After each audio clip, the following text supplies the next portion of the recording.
네, 미군기지 공여구역 특별법 개정안 발의 기자회견을 시작하겠습니다. 본 기자회견은 더불어민주당 국회의원 박정현 그리고 녹색연합이 함께 진행하고 있습니다. 진행을 맡은 녹색연합 임성희입니다. 다 아시는 것처럼 용산 미군기지는 확인된 것만 100여 건이 넘는 기름 오염 유출 사고가 있었던 곳입니다. 독성 물질이 정화되지 않았고 반환 협상이 아직 끝나지도 않았고 오염 정화가 이루어지지 않은 상황인데 정부가 대통령실을 용산으로 옮기면서 졸속으로 임시 개방하고 또 어린이 정원이란 이름으로 개장하면서 수십만 명의 시민들이 독성 물질로 가득 찬 오염된 공간에 노출되고 있습니다. 저희가 박정현 국회의원실과 녹색연합이 함께 개정안 발의하면서 기자회견을 하게 된 배경인데요. 먼저 용산 미군기지 개방 어떤 문제가 있는지 녹색연합 정기석 사무처장께서 발언해 주시겠습니다. 예, 용산 미군기지 전체 면적 중에 지금 한 30%가 반환이 진행됐습니다. 그리고 원래 용산특별법, 용산공원 조성을 위한 특별법에 보면 전체 부지가 반환된 다음에 오염 정화를 진행하고 그에 공원을 조성하게끔 애초에 설계가 되어 있었던 부분입니다. 그런데 앞서 설명했던 것처럼 윤석열 대통령이 집무실을 용산으로 옮기면서 일부 지역을 개방하는 것으로 졸속 추진된 사건입니다. 전체 부지, 반환된 전체 30% 부지 중 2022년도 그리고 2021년도 환경부가 실시한 유해성 평가 보고서에 따르면 전체 부지의 60% 이상이 석유계총 탄화수소, 비소, 그리고 심지어는 다이옥신 등 여러 오염물질로 오염되어져 있다는 게 명명백백히 드러난 바 있습니다. 그럼에도 불구하고 대통령은 공약을 지키기 위해서 본인의 공약을 위해서 졸속으로 오염된 땅을 국민에게 개방한 것입니다. 그것도 어린이 정원이라는 이름으로 개방했습니다. 노약자, 그러니까 아이들과 기저질환이 있는 어르신들 같은 경우에는 독성 물질에 장시간 노출이 되면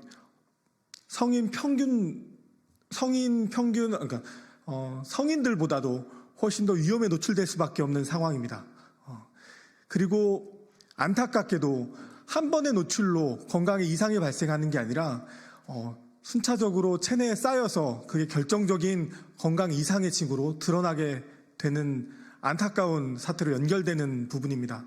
그럼에도 불구하고 오염 정화 없이 개방이 됐다는 것, 그것 자체로 헌법적 가치관을 국민의 건강권을 지켜야 하는 정부로서 어기고 있는 것이고요. 환경정책 기본법에서 강제하고 있는 오염 정화를 인지한 순간 정화를 최우선으로 해야 된다는 법적인 책임도 정부가 방기하고 있는 것입니다. 관련해서 미군 공여구역법 개정안을 발의한 박정현 의원님께 감사드리면서 이걸 시작으로 잘못된 개방 그리고 졸속 개방, 국민의 건강권을 위협하고 있는 용산 어린이 정원에 대해서 전면적인 폐쇄 조치와 그리고 향후 오염 정화 조치가 연속되기를 희망합니다. 이상입니다. 네, 다음으로는 본 개정안을 발의해 주신 박정현 국회의원님의 말씀을 듣도록 하겠습니다. 법안 개정 취지와 내용에 대해서 말씀해 주시겠습니다.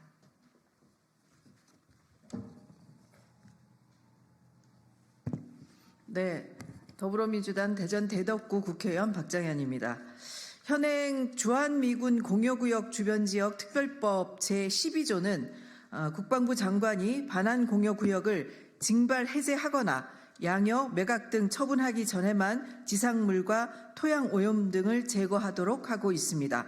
그러나 윤석열 정부는 지난해 5월 취임 1주년에 맞추어 무리하게 용산공원 임시 개방을 강행했습니다. 임시 개방이라는 편법으로 인해 오염 정화는 제대로 이루어지지 않았고 미군 기지로 쓰이는 동안 쌓였던 발암 물질과 독성 물질은 공원 기준을 크게 초과하는 것으로 나타났습니다. 심지어 정부는 용산공원 부지를 어린이 축구장과 야구장이 있는 어린이 공원으로 개방하여 많은 아이들과 시민들을 위험에 노출시키고 있습니다. 지난 21대 국회에서도 상황의 심각성을 인지하고 같은 취지의 개정안이 발의된 바 있습니다. 그러나 조기 개방을 통한 편의성 등을 이유로 제대로 심의조차 되지 못하고 결국 임기 만료로 폐기되었습니다.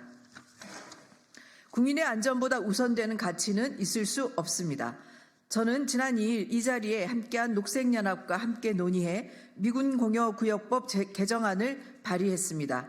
개정안의 주요 내용은 반환 공여구역을 징발 해제하거나 처분하는 경우뿐만 아니라 임시로 공중에 개방하는 경우에도 토양 오염을 제거하도록 하여 환경 오염을 방지하고 국민들을 위험으로부터 보호하고자 하는 내용을 담고 있습니다. 앞으로 조속한 시간 내에 법안을 통과시켜 국민의 안전과 건강권을 지키는 데 앞장서겠습니다. 감사합니다. 네, 감사합니다. 오염 정화가 먼저라는 시민들의 요구를 정부가 묵살한다면 국회와 시민사회가 나설 수밖에 없습니다. 기자회견문 낭독하겠습니다. 기자회견문 낭독은 녹색연합 김원호 활동가, 김선호 활동가가 해주시겠습니다.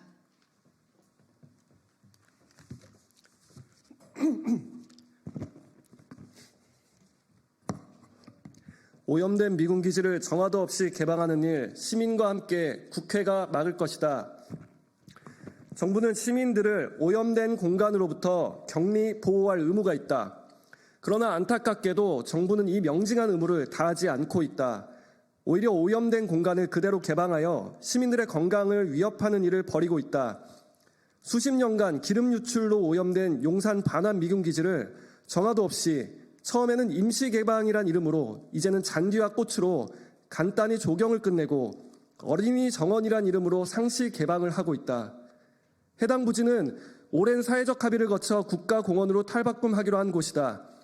그러나 100건 이상의 기름 유출 사건이 확인되었고 2021년 환경부와 미군이 환경조사 및 위해성 평가를 했다.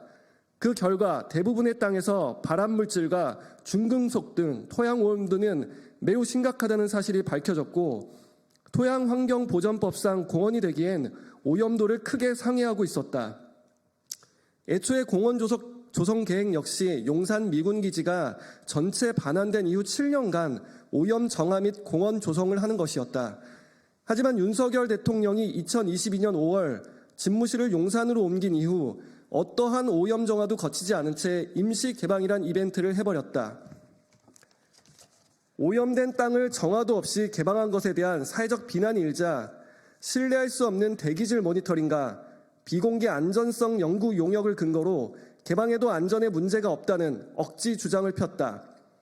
그렇게 용산 어린이 정원이란 이름의 상시 개방을 지금도 강행하고 있다.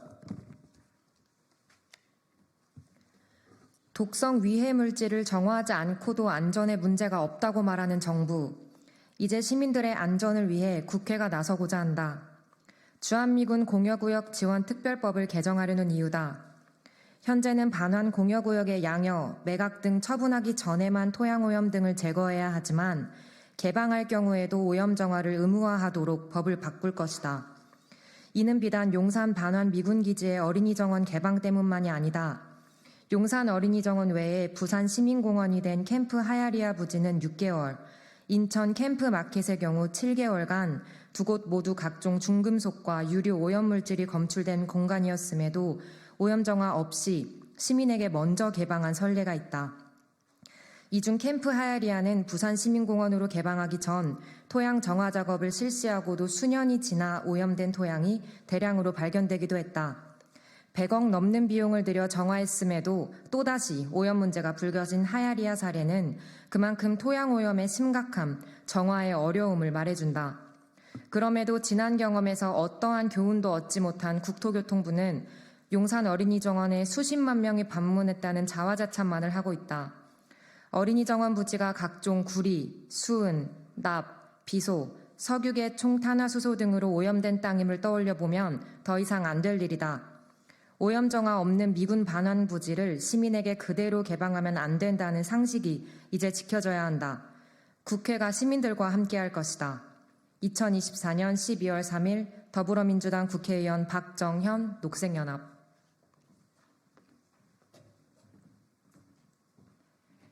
네, 미군 공여구역 특별법 개정으로 시민들이 안전하게 살아갈 권리, 오염된 공간으로부터 보호될 권리가 지켜지길 바랍니다. 이상 기자회견 마치겠습니다. 모두들 수고하셨습니다. 감사합니다.